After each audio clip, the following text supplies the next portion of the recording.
Hi hello welcome to iView entertainments. Radio గురించి ఈ విషయాలు మీకు తెలుసా? ఇంటర్నెట్, టీవీలు, ఓటీటీలు ఇవేవీ లేని రోజుల్లో రేడియో ఒకటే వార్తలను, వినోదాన్ని అందించే ఏకైక సాధనంగా ప్రజల మన్ననలు చొరగొంది. వేల టీవీలు, వందల పత్రికలు ఉన్న రేడియో స్థానం మాత్రం చెదరదు. విపత్తుల్లో ఇది ఒక సహాయ నేస్తం. ఆకాశవాణి ఒకప్పుడు ప్రతి ఇంట్లో వినిపించే వినోదవాణి. వార్తలు మొదలుకొని ఆడియో వినోదం వరకు సమస్త విషయాలకు రేడియోనే కేంద్ర బిందువుగా ఉండేది. ఇప్పుడున్న రోజులలో సమాచార విప్లవం రావడంతో రేడియో వినియోగం కొంచెం తగ్గినా దాని స్థాయి ఎప్పటికీ చిరస్థాయిలో మిగిలిపోతుంది. నిజానికి రేడియో గొప్పతనం గురించి తెలుసుకుంటే దానిని ఎవ్వరూ విడిచిపెట్టరు. ఇక రేడియో గురించి మనకి తెలియని అంశాలను ఈ వీడియోలో చూద్దాం.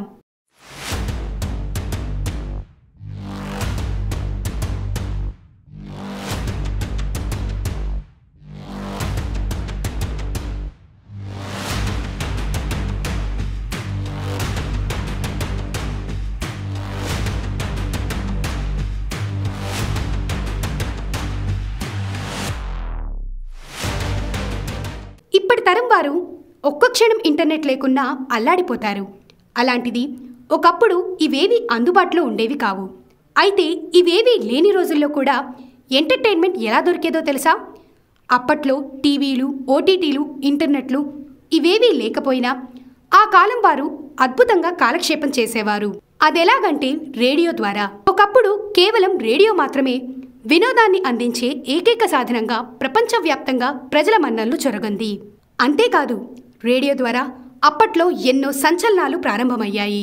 స్వతంత్ర పోరాటంలో, గోవా సంగ్రామంలో, పలు ప్రజా ఉద్యమాలలో రేడియో ప్రజలకు బాగా చేరువైంది. రోజు 4 పూటల పలు భాషల్లో వార్తలను ప్రసారం చేస్తూనే పాటలు, జానపద గీతాలు, శాస్త్రీయ లలిత సంగీతం, వ్యవసాయ కార్యక్రమాలు, క్విజ్, కథానిక, సినిమా ఆడియోలు ఇలా అన్నిటినీ సమపాళ్లలో ప్రసారం చేసేది రేడియో ఒకటే. ఓ 2 దశాబ్దాల క్రితం వరకు పెద్ద, చిన్న అందరికీ అత్యంత ఇష్టమైన వ్యాపకం ఏమిటి అంటే అది రేడియో వినటం. కొన్నేళ్ల క్రితం చిన్నపిల్లల నుండి పెద్దలు, పండు ముసలివాళ్ల వరకు అందరూ రేడియోకి బాగా కనెక్ట్ అయ్యేవారు.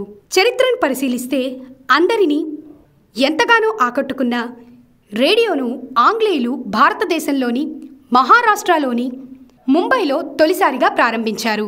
అందరికంటే ముందు 1886 సంవత్సరంలో హెన్రిచ్ హెర్ట్జ్ అనే శాస్త్రవేత్త రేడియో తరంగాలను కనుగొన్నారు. ఆ తర్వాత మార్కోని రేడియోను కనిపెట్టారు. అనంతరం 2012 సంవత్సరంలో ఐక్యరాజ్య సమితి జనరల్ అసెంబ్లీ తీర్మానం చేయటం వల్ల రేడియో డేను ప్రపంచవ్యాప్తంగా యునెస్కో సభ్యత్వం ఉన్న అన్ని దేశాలలో వరల్డ్ రేడియో డేను అధికారికంగా నిర్వహిస్తున్నారు.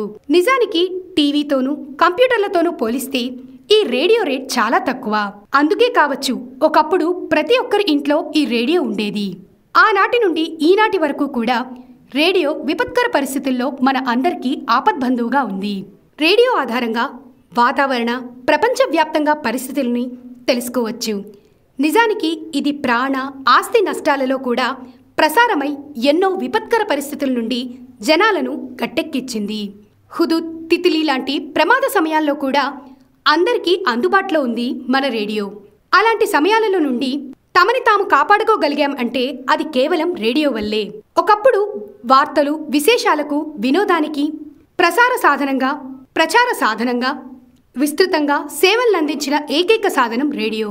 తెలుగులో రేడియోలో ప్రసారమైన మొదటి నాటకం అనార్కలి 1938 జూన్లో ఈ నాటకం ప్రసారమైంది. ఇక ప్రముఖ సినీ వ్యక్తులలో జగ్గయ్య, లతా మంగేష్కర్, రాజ్ కుమార్ లాంటి వారు వారి కెరియర్ ఆరంభంలో ఆకాశవాణిలో పనిచేశారు. ఈ రేడియోలు ప్రస్తుతం ఆధునిక సాంకేతిక పరిజ్ఞానం కారణంగా మూలన పడింది. చిన్న ఊళ్లలో మాత్రమే రేడియోను ఇంకా ఆస్వాదిస్తున్నారు.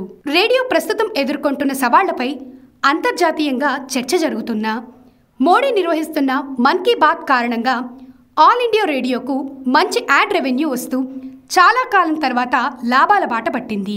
ఇవాళ వరల్డ్ రేడియో డే సందర్భంగా రేడియో గురించి మనకి తెలియని ఈ విషయాలను మీతో పంచుకుంటున్నాం. ఇలాంటి మరెన్నో విషయాల కోసం please like, share, comment and subscribe to iView entertainments.